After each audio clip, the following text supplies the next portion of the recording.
நம் தமிழ் மண்ணையும் தமிழக மன்னர்களையும் நேசிக்கும் தமிழ் நெஞ்சங்களுக்கு வணக்கம். தீப்தியின் ஆடியோ பாட்காஸ்டிங் சேனலுக்கு உங்களை வரவேற்கிறேன்.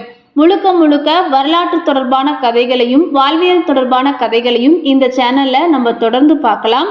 அதனுடைய முதல் தொடக்கமாக வீரயுக நாயகன் வேள்பாரியினுடைய கதை தான் பார்க்க போறோம்.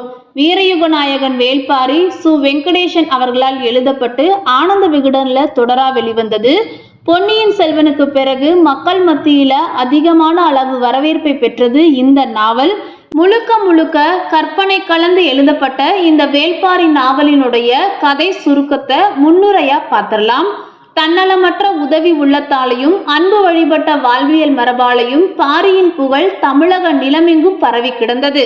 மூவேந்தர்களான சேர சோழ பாண்டியர்கள் அவனது புகழ் கண்டு விரும்பினார்கள். பரம்பு நாட்டின் நிலவளம் அவர்களின் கண்களை உறுத்தியது. பாரிக்கு எதிராக தனித்தனியே அவர்கள் மேற்கொண்ட போர் முயற்சிகள் கூட கைகூடவில்லை. இறுதியில் மூவேந்தர்களும் ஒன்றிணைகிறார்கள். அவர்களின் கூட்டுப்படை பாரியின் பரம்பு நாட்டை அனைத்து திசைகளில் இருந்தும் ஒரு சேர தாக்குகிறது. சின்னஞ்சிறு ட்ராய் நகரத்தின் மீது மொத்த கிரேக்க படையும் போர் தொடுத்ததை போலதான் இதுவும் நிகழ்ந்தது.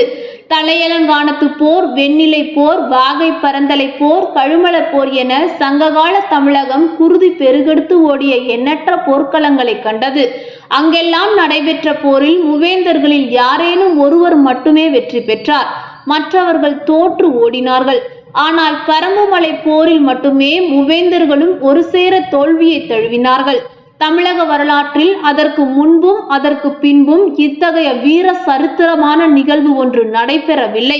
பெரும் நிலப்பரப்பை ஆண்ட மூவேந்தர்களின் கூட்டுப்படை ஒரு குறுநில மன்னனால் சிதறடிக்கப்பட்டது. அதன் பின்பு மூவேந்தர்களும் சதி செய்து வஞ்சினம் நிகழ்த்தி பாரியின் உயிர் பறித்தனர். வீரத்தால் சாதிக்க முடியாததை துரோகம் செய்து முடித்தது. வென்றவர்களின் பெயர்கள் இன்று வரை துலங்கவில்லை. ஆனால் வீழ்த்தப்பட்ட பாரி வரலாற்றில் என்றும் ஒளிரும் நட்சத்திரமானார். வள்ளல் என்ற சொல்லின் வடிவமானான். முல்லை கொடிக்கு தேரை தந்தவன் மட்டுமல்ல, தனது வீரத்தால் என்றும் ஒளி வீசும் வெற்றி கொடியை நாட்டிச் சென்றவன் பாரி. இயற்கைக்கும் மனிதனின் பேராசைக்கும் இடையில் இன்று நடக்கும் போராட்டத்தின் ஆதி வடிவம்தான் வேள்பாரியின் கதை. திரும்பும் திசையெல்லாம் அருவி கொட்டும் குறிஞ்சி நிலத்தில் அந்த அருவி நீரினும் குழுமையுடைய பாரியின் கரம் பற்றி நடைபயில வாருங்கள்.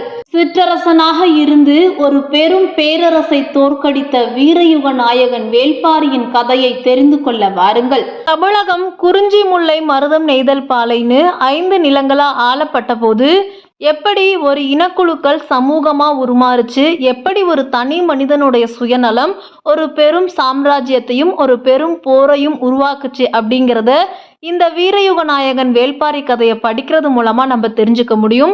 ஸோ அடுத்தடுத்த எபிசோட்ஸ்ல இந்த கதைகளுக்கு உங்களோட ஆதரவை எதிர்பார்க்குறேன். அடுத்த எபிசோட்ஸில் இந்த கதையை பதிவிட போகிறேன். கண்டிப்பாக தொடர்ந்து பாருங்கள். நிச்சயமாக நிறைய விஷயங்களை தெரிஞ்சுக்க முடியும். மறக்காமல் சேனலை சப்ஸ்கிரைப் பண்ணி உங்கள் ஃப்ரெண்ட்ஸ்க்கும் ஷேர் பண்ணுங்கள். தேங்க்யூ.